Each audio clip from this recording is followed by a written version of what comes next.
La résidence de l'ambassade d'Italie au Congo accueille depuis ce 29 novembre le marché solidaire de Noël, un rendez-vous dédié à la valorisation des produits locaux fabriqués de manière artisanale et à la mise en lumière du travail des structures engagées dans l'accompagnement des personnes vulnérables. Donc aujourd'hui, nous exposons des confitures, des compotes qui sont faits à base des produits de l'île Mamou, dont on a bénéficié des formations des apprenants. Les formations que nous disposons sur l'île Mamou sont payées en troc. Donc les familles nous apportent des produits contre de l'argent en fait. Donc ces produits-là que nous exposons. Alors que dire de plus si ce n'est merci. Merci de nous donner de la lumière.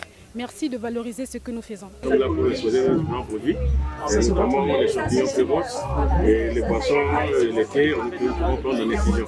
Pour les autres autorités, organisations et autres, nous demandons seulement une franche collaboration, de nous considérer comme des gens qui ont aussi de potentialités. On semble un peu beaucoup travailler pour résoudre les problèmes auxquels nous sommes tous confrontés.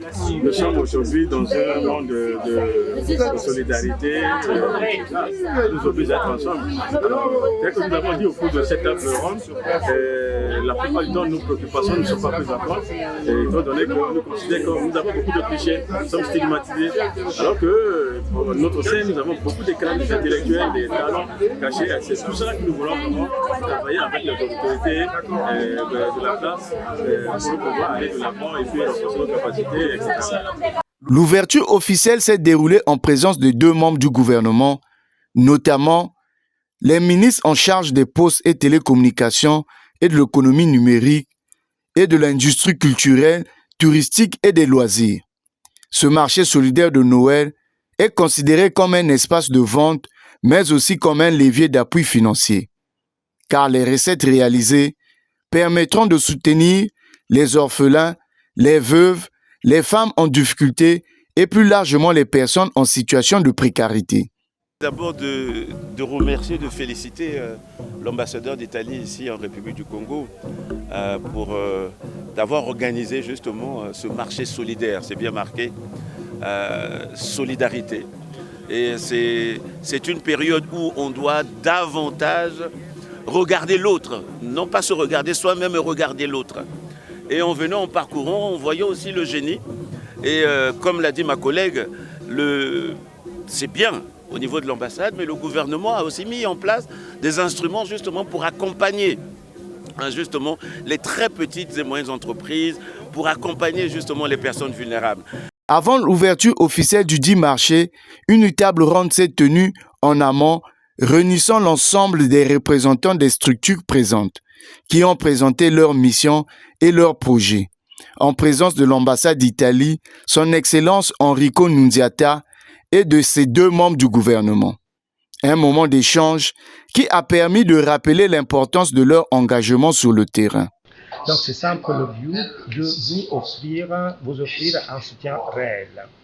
Et Madame la modératrice a déjà mentionné que ces associations participantes sont, comment dire, des représentants d'associations qui travaillent au service de personnes plus fragiles, comment dire, et a mentionné les orphelins, les enfants vivant avec handicap, les femmes en difficulté, les populations autochtones, réfugiés, etc.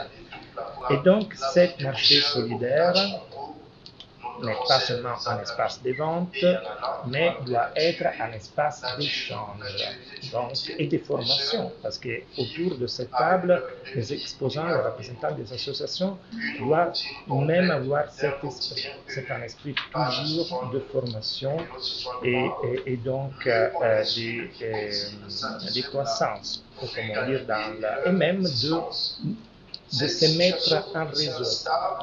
Dans les jardins de la résidence, plusieurs stands ont été installés présentant des gammes variées des produits locaux. Plus de 15 organisations participent à cette édition, intervenant dans divers secteurs: agriculture, transformation agroalimentaire, couture, broderie, décoration, recyclage, protection de l'environnement, menuiserie, entre autres. Datant de 2021, C'est à travers cette initiative que l'ambassade d'Italie entend promouvoir le savoir-faire local et encourager les acteurs qui y œuvrent souvent bénévolement au service des plus démunis.